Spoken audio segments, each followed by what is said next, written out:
Hello and welcome to Friday's edition of Cracking the Cryptic, where I am off to London later, which makes a nice change for me. I'm going to meet a few old friends for lunch.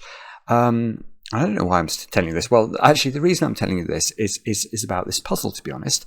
This puzzle is called Arrowage, and it's by Celery.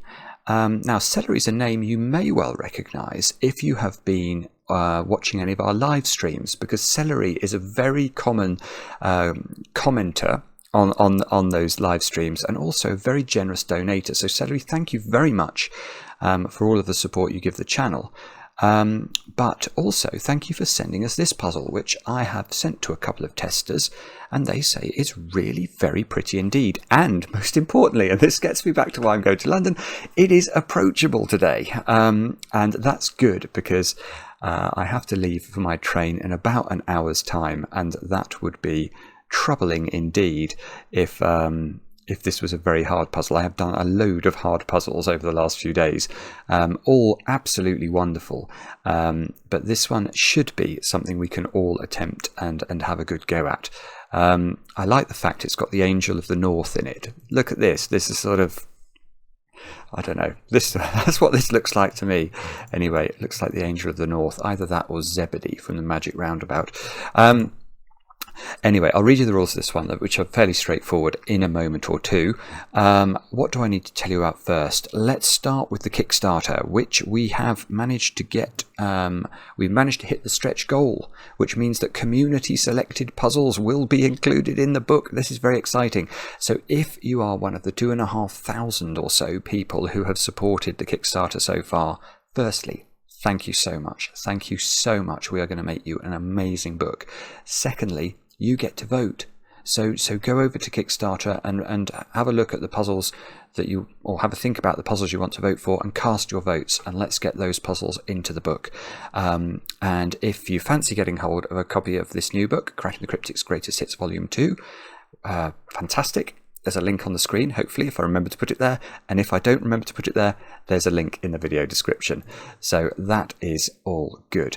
Next, let's get on to Duality, which is this incredible... and I say it, it has been an incredible Sudoku hunt, which has our October monthly reward on Patreon. It is now closed, okay? So no more entries, please. If you've managed to send in your answer by now and you got it correct, we're going to shout your name out. It might be a few days still, because we're so behind on this. I don't want to make the videos just me reading out names. So we're having to do it in little batches of 15 names at a time. But really well done if you got through them. It's a tremendous solving effort. I don't know where Mark made the spread. He thought 50 people would solve all 14 puzzles, and it's something like 500 or so people. It is amazing. So our patrons have done an incredible job, as of course did the Sudoku Skunkworks, who made those puzzles for us. Now, well done, therefore, to Andrew Miller, Jacob Walker, Mark Richardson, Luke Bovard, Ian Denker, Christine Schoenhaus, I want to say. We're proud of you, Christine. You wrote that you were proud that you got through them. We're proud that you got through them. It's fantastic. Bobby Kuzmanowski, Gary, Sonia Calcina, or it could be Calcina, Phil Schaffer, could be Phil Schaefer, I suppose. All of these have slightly different possibilities, and I apologise if I get your name wrong. Judd Cooley, Lars Viga Anderson, John Knappenberger, Brandon Crow, and Matthew Buckley. You all sent in the correct answers. Very well done. And if you are a patron of the channel, the other thing you need to look out for is, of course, this new classic Sudoku by Jovial and Shye. It's called Another Language. What can I tell you about it? We have now had in some solution guides to the puzzle. The idea is that by the 31st of October, send us your solution guide on how to solve that puzzle. And we're not gonna bluff you. The puzzle it's barbarically difficult. It is so hard, but it has such a beautiful idea behind it that if you do find it, you'll remember that moment forever. I promise you, you will remember it forever. So do have a go. Do have a think about it at least. And if you do manage to crack it, well done. and send us your solution guide. You'll be in with a chance of a prize. We're going to let Jovial and Shye choose the best guide as well. So you're going to get the author's own approval, which is a rather nice thing. Anyway, that all said and done. I've got nothing else. Let's get on with Arrowage. Let's see what's going on with the Angel of the North up here, and I will read you the rules. Normal Sudoku rules apply. Cells separated by a knight's move in chess cannot contain the same digit. So imagine this cell was a 1. If it was a chess knight, it could jump to all of those cells, and therefore none of these highlighted cells here could contain the digit 1 if the central digit was a 1, because these would be a knight's move apart, and that's illegal in this puzzle. Not illegal in all Sudoku, but it is illegal in this puzzle. Digits along an arrow must sum to the digit in that arrow's circle. So let's fill in some digits. Let's make that 1 and that 8. 1 plus 8 is 9. So we put 9 in the circle. And then you'd have to make sure that this arrow adds up to 9. And those 3 digits would have to add up to 9. So that's how arrows work. Cells containing an opaque grey circle contain odd digits. So we have a couple of odd digits given in the grid. And cells containing an opaque grey square contain even digits. So we've got even more of those. Oops, misclick, lost my army. 5 cells identified as even from the outset. So I'm no doubt Mr. Goodliff would do this instantly, but you won't catch me with doing any of that nonsense. Do have a go at the puzzle. The way to play is to click the link under the video as usual, but now I get to play. Let's get cracking. And actually the first thing I'm going to do is I saw this with the Angel of the North. The Angel of the North's legs here, or whatever this is, skirt, these have to be different digits. So if we made them as low as we could make them, they would be 1, 2 and 3. And the 1, 2 and 3 add up to 6. So this cell is at least a 6. The same is true of this cell, look. Those 3 digits all have to be different. And the same is also true of this cell. 6. Those 3 have to be different. I think the other arrows just have 2-digit arrows emanating from them, so that might be as far as we can go with that. Right, so what are we doing here? Are we trying to do knight's move logic? Well, the thing I'm seeing is that cell, let's make it orange for a moment, where does that go in this box? And that is a slightly interesting question. Only slightly interesting, but it is slightly interesting because it obviously can't go in its own row.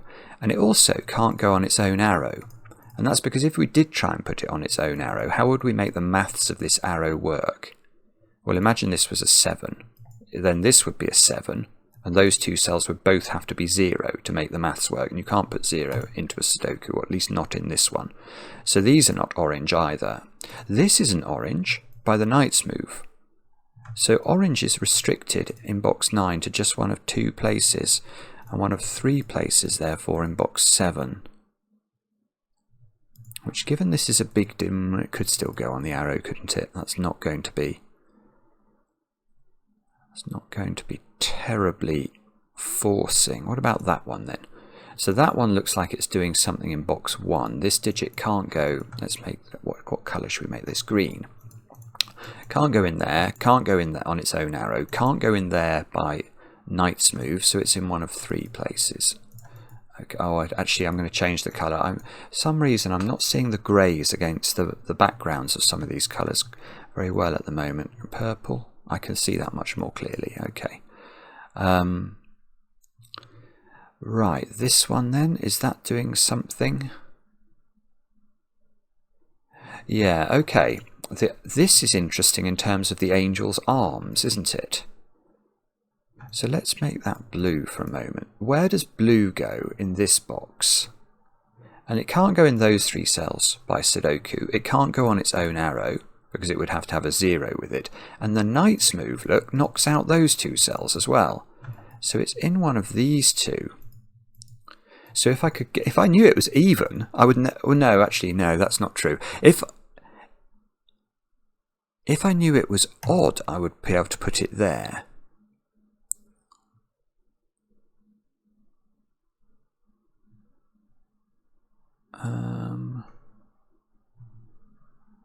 It is odd. It is odd. It is odd. That's bizarre. Okay, right. Right. So now let's repeat this trickery along the angel's other arm. Where does blue go in box 2? And it's exactly the same logic as we've just done over here, but it gets locked into one of those 2 cells.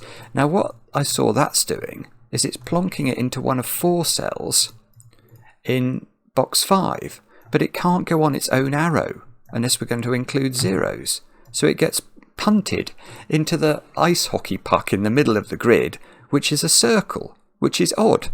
So now that can't be 6 or 8, and now this does get shunted out of this cell, and this cell. This is lovely. It's lovely, and it's exactly what I was hoping for today. It's not brutally hard yet, but it is yielding some sort of absolutely gorgeous moments. So now, where does this digit here go in this box? Look, it can't go here because of the knight's move, so it's in one of 2 places. And the same is going to be true over here, isn't it? It can't go in this cell because it would be a knight's move away from itself, so it's in one of those 2 places. And in this box down here, it can't go there, and it's not... Aha! Right. So we have just discovered that orange is blue, which is another of the great sentences that we get to say on Cracking the Cryptic. Blue can't go here by Sudoku, and blue is not even, so blue is orange. And if that's true, well, okay, I can now place blue in this box because I need a cell that overlaps the blue and the orange highlighting, and there is only one of those, so that's blue. These are not blue. This is 7 or 9. This is not 6 or 8. So over here now, we know one of these is blue, so we just we bluify our orange, I should say. And we've got... that one is all... So all of the arrows, all of the coloured arrows turn out to be blue. Blue is the dominant colour today. So look, where does blue go in box 4? It doesn't go here by knight's move. It's not even, so it's purple now as well. And we complete the bluification of purple. Oh, and look, is there a cell in this box that's both blue and purple? Well, yes, there is, that one, and only one of them. So that must be the blue-purple digit. So this... Oh, and now where does blue go in the bottom box? It's only got 1 cell left. It's got to go here. And that means that we get to 7 and 9 everything, and we get to write 7 into every blue cell, because that cell cannot be a 9 without making that a double-digit number. Good grief. That's a very, very, very nice beginning, isn't it? Not totally monstrously hard, but just very cute. So, oh, and look, okay. Yes, of course. So now each of our 3-cell arrows that we started the puzzle with have to be 1, 2, and 4 to add up to 7. That's the only way of making 7 in 3 different digits with Sudoku numbers. So I bet what we're going to have to do next is to highlight the individual digits in these 1, 2, 4 combinations. Although, actually that might be wrong because it's quite difficult. There isn't a lot of communication between these. I mean, if I highlight that one, for example, yellow, it's possible this is yellow and it's possible this is yellow. And really, we'd want to know which one of those was actually yellow. Let me just think about that for a moment. These are a bit in the wilderness down here. No, okay, sorry, maybe that's not what I meant to do. Well, let's start with the arrow then. That cell there's got to be at least 8 now, and that's got to be a 1 or a 2.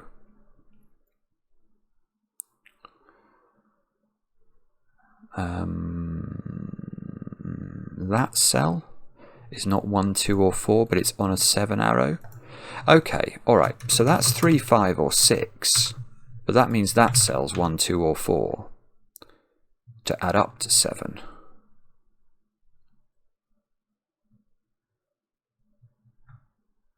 don't think I can perform that same trick on this arrow though, can I? Hang on, let me think about this. I forgot the knight's move. Yes, of course I can.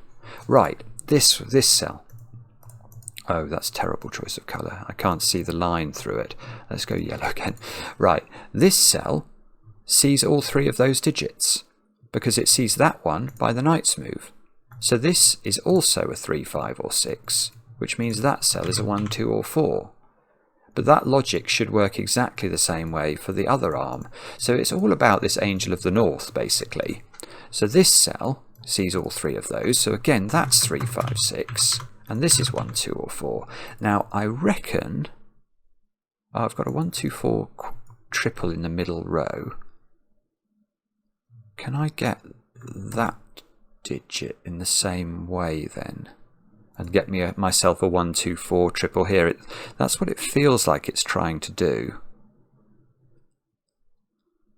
Actually, I'm going to change these from being yellow because that's making me think these are the same digit, and that might not be true. Bobbins. What am I meant to do? Okay, I could...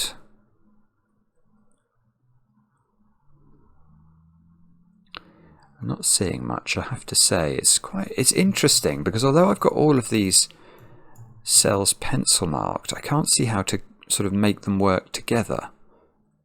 Ah, that digit is interesting, isn't it? Because this is an even number, and yet it's not a 2 or a 4, so that's just a 6 or an 8. Oh, of course, and that's the same. Right, so we get a 6, 8 pair in this box, and that cell's not a 6, which means this cell's not a 1.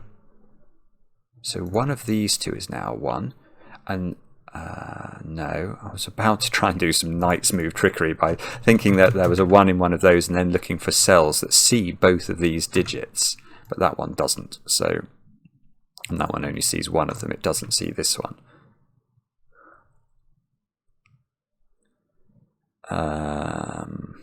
Okie dokie. So what is it now? Okay, I think I'm going to keep thinking about these square digits. This one sees the whole of that arrow, look, so that's got to be a 6 or an 8. So maybe it's about... So this digit, whatever it is, has to appear in one of those two cells. Which means... Well, if it was there, it would be there. It would be there, actually. That one and this, I don't think either of these do see. They don't see the whole of this arrow, do they? So I don't think we can do the same trick. Okay, I'm struggling now. Let me think.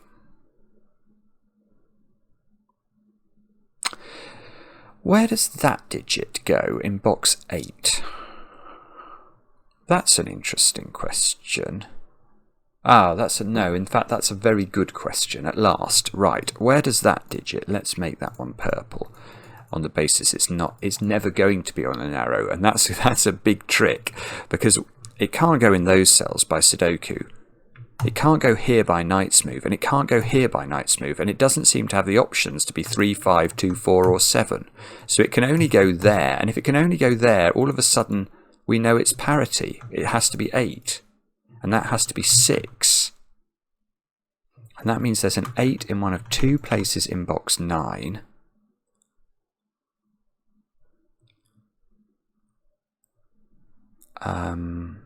Can I get 8 in this box? At least a little. I can restrict it a little bit. It's in one of those two places only. So 8's in one of these two places in box 2.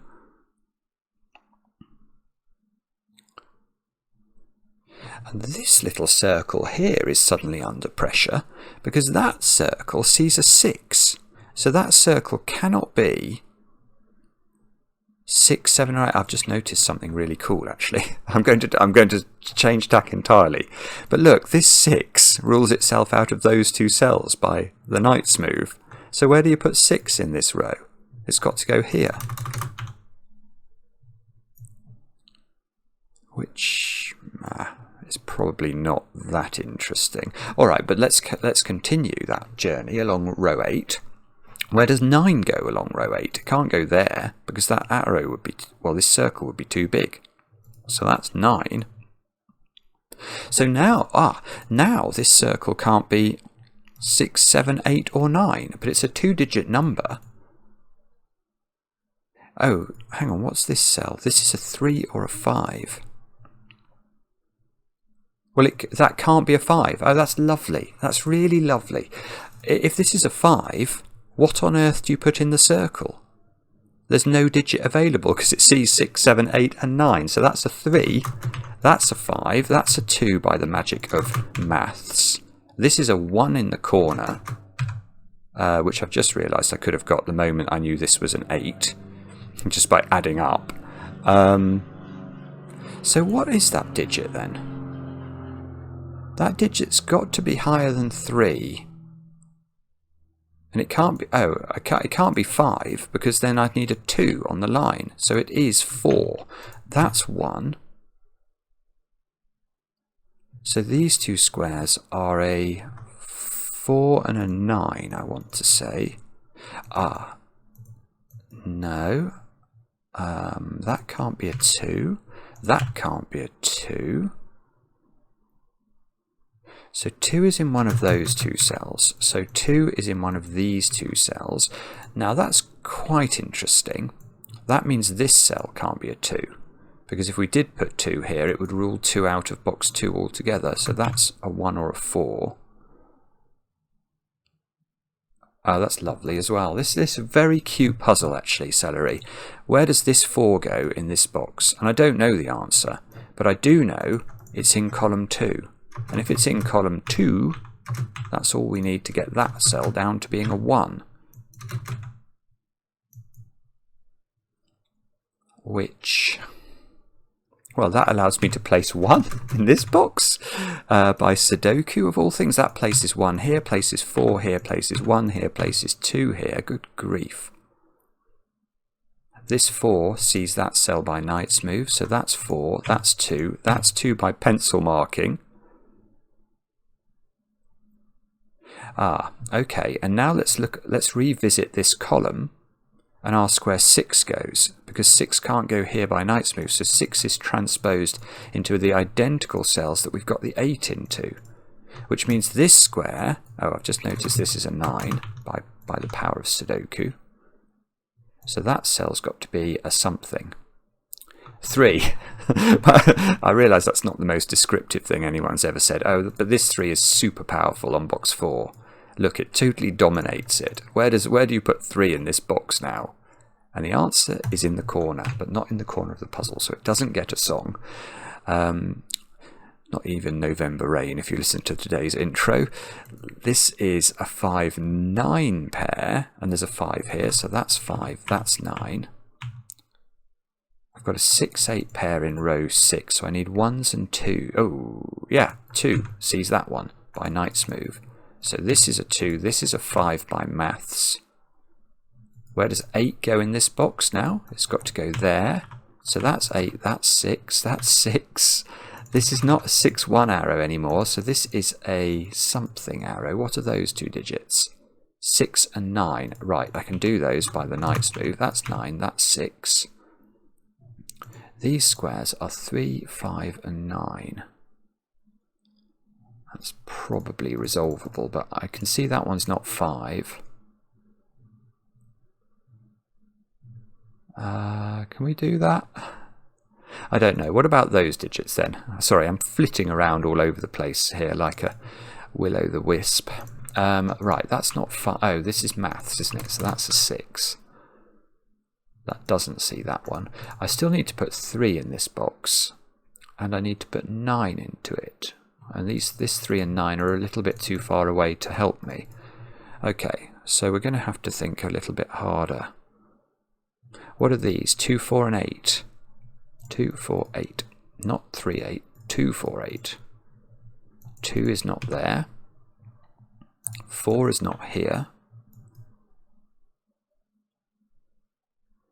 Okay, now I'm getting stuck. Oh dear. Look, where do you put 3 in column 3? It can't go at the bottom because of this little 3, so it must go at the top. That gets me the 3 and the 9 over there. This is getting restricted. This is now only 1 or 5 because we know it's odd, and yet it sees 3, 9 and 7 through a mixture of knight's moves and actual Sudoku. Oh, lovely. It's not 5. Because if it's 5, I can't put a 5 in any of these 3 cells, and that will prevent me from having a 5 in this row. So that's a 1. Which means that's a 1, that's a 4, that's a 2. Good grief. And that probably does something really profound that I can't see. Oh, there's a 4 here, just using pencil marks. And this is 2, 3 and 5 I've got to put in. So the only place 2 can go is in that cell. 5 can't go here, so that's 3, that's 5. These 2 squares are 5 and 9, and there's a 9 here. So the knight's move is doing mighty work in this puzzle. That's not able to be 9 anymore, so that's the only place 9 can go. And we get a 3, 5 pair.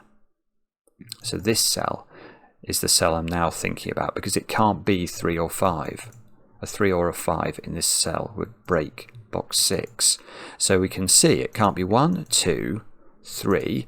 It could be 4. It can't be 5, 6, 7 or 9. So only 4 or 8 into that cell, but maybe they're both possible. Let's try the bottom of the grid. 3, 6 and 8. That's not 8 by knight's move. That's not 3 by knight's move. That's not 6 either. Aha! Doesn't seem to quite resolve. That 3 is huge though. That gets me the 3 and the 5, and then maths gives me the 2. The 8, the 4 go in by Sudoku. The 8 gives me the 8 and the 6 at the bottom of the grid. That's the 4. We must be nearly done, I think. We need 2 and 3 up here, which we can fill in. In this column, we need 7 and 9, which we... Oh no, not 7 and 9, 7 and 8. Misscanned it, but the 9 is helpful. So that goes in. And these have to be 5 and 6. And probably there's a knight's move, something that will help me there, but I can't see what it is. So that square's 5, 6 or 8. It can't be 5 or 6. So that one is 8, that's 8, that's 5.